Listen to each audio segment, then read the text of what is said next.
Okay, we're going to be trying out how to create one-point perspective using basic shapes. And what I've done is I've given you a worksheet with different shapes. We're going to start off with the easiest, which is the square on the page. And you've just got to recognise that on the sheet, I've deliberately given a horizon line, which is where you would normally think where the ground and the sky would meet. And you would also have a vanishing point with 1-point perspective.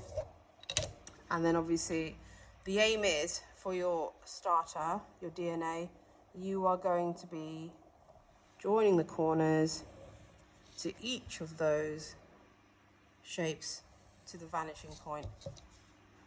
Now if you do this to all of the shapes, it will be a grade 1. Especially the square and rectangles on the page. Now to get to a grade 2, you need to recognise that some of these shapes can be actually made into 3D. So by mimicking the right angle again further down in the vanishing point. So I'm going to do that with this square.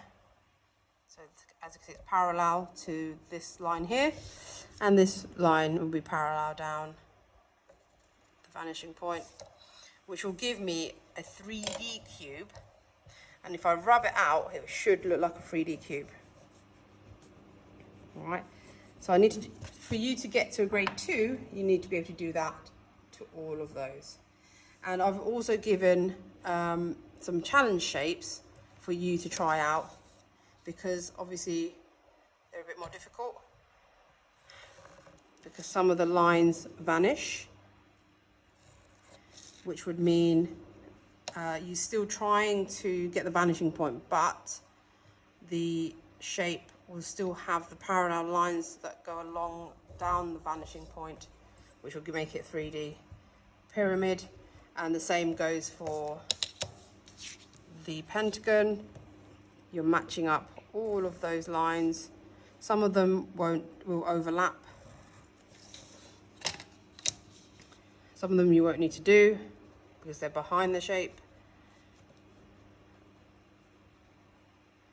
And then you will need to parallel those side lines, and it's about getting those diagonal lines, lining it up to the shape, then rubbing out the guidelines so that you can see that the pentagon is 3D. Okay, have a go on your worksheet and you should have around 5 minutes.